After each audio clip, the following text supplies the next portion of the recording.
of the Absent, a story of broken truths, silent wounds, and the grace of second chances. The Silent Home. Jared grew up in a home where silence wasn't just the absence of noise, it was a language, the kind that wraps around your ankles and drags you into your own thoughts.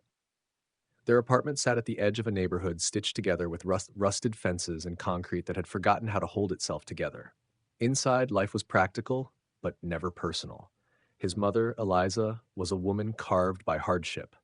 She walked with shoulders hunched, not from age, but from the invisible weight she carried alone. She worked endless hours at Sally's diner, coming home with burn marks on her wrists and stories she never told. There were no photographs, no stories about Jared's father, no fond memories, not even bitter ones, just a cold blankness where a father's presence should have been. When Jared asked, her answers were always clipped. He's gone. That's all that matters. But to Jared, it mattered more than anything. Searching for shadows. Jared's childhood was filled with questions he was too afraid to ask and answers he'd already guessed. He became an expert at avoiding conversations, especially the ones that started with, "Where's your dad?" In high school, he kept to himself. He floated through cliques like a ghost. Sports didn't interest him, neither did parties. He found comfort in his headphones, his sketch pad, and long walks through empty streets where nobody expected him to explain anything. But the ache remained. On his 21st birthday, in a storm that seemed to echo everything inside him, he made a decision. He needed to find his father, whoever he was, whatever that meant. The hunt for ghosts. The search was painstaking. All he had was a name, Anthony Carter. With no guidance from his mother and no siblings to turn to, Jared dug through public records, scraped through dead-end leads, and followed old phone numbers that led to pawn shops and disconnected lines. Eventually, he found an address in Millridge, Virginia, an aging town where street signs tilted like they were tired of being noticed. Jared packed a bag and boarded a bus, carrying nothing but questions and the quiet rage of 2 decades. The face behind the fog. The man who opened the door looked older than Jared had imagined. Weathered, eyes set deep into sockets but unmistakably familiar.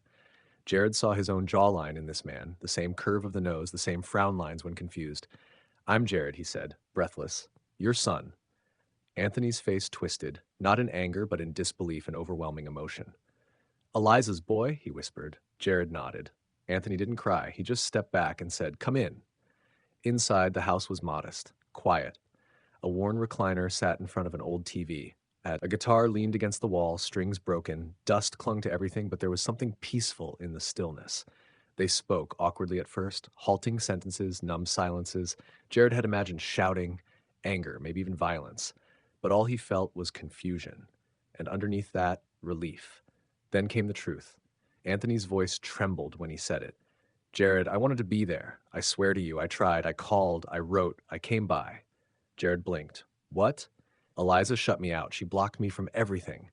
I don't blame her. I wasn't the man she needed back then.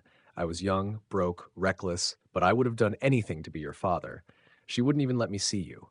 I think she wanted to protect you from me, or punish me, or both."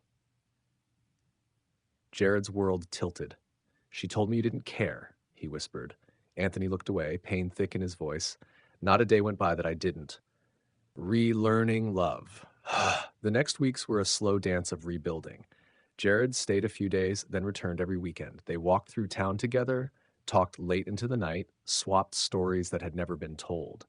Anthony showed Jared old notebooks filled with unsent letters, sketches he made of Jared as a baby, photos Jared had never seen. They laughed, real, loud, messy laughter that shook dust off their old wounds. And when Jared finally asked his mother, Eliza wept. "I was scared," she admitted. "He was reckless, Jared, always chasing dreams, no job, no sense. I thought it would hurt less if you never knew him." "But it didn't," Jared said softly. "It just left a hole." She nodded. "I know that now." A race against time. Then came the diagnosis: chronic obstructive pulmonary disease, COPD. Jared didn't know what it meant at first, but he learned. Fast. The shortness of breath, the hacking cough, the oxygen tank that became a permanent fixture beside Anthony's chair. His lungs, once full of music and laughter, were failing him. The guilt returned, like a shadow Jared couldn't shake. "I just found you," he whispered one day, helping Anthony up the stairs. I don't want to lose you again. Anthony smiled, wheezing. You didn't find me too late, son. You found me just in time. They made a list. All the things they'd never done. Fishing at a quiet lake, watching old westerns together, midnight drives with windows down, just talking. Anthony taught Jared how to play his favorite blues riffs on the guitar. Jared taught Anthony how to use email, even though the old man typed like he was playing a piano with boxing gloves. And when the hard days came, when Anthony couldn't breathe without help, when the hospital stays grew longer, Jared stayed. He didn't run, because this time he was the father to the man who had been too broken to raise him. Becoming whole, Anthony passed in late spring under a sky full of rain. Jared was by his side, holding his hand, whispering every word he'd ever needed to say. I forgive you. I love you. Thank you. The funeral was small. A guitar solo played in the background, Jared's own hands on the strings. Not perfect, but honest. Afterward, Jared returned home. He kept a picture of Anthony on his desk beside a box filled with the old letters his father never got to send. He became a youth mentor, helping boys who came from fatherless homes, guiding them through the wilderness he once wandered alone. He never told them how to be men. He showed them how to be human, how to break, rebuild, forgive, and heal. He carried his father's legacy in his lungs, in his hands, in his heart. And every time he looked in the mirror, he saw not just the man he had become, but the man he had finally gotten the chance to know.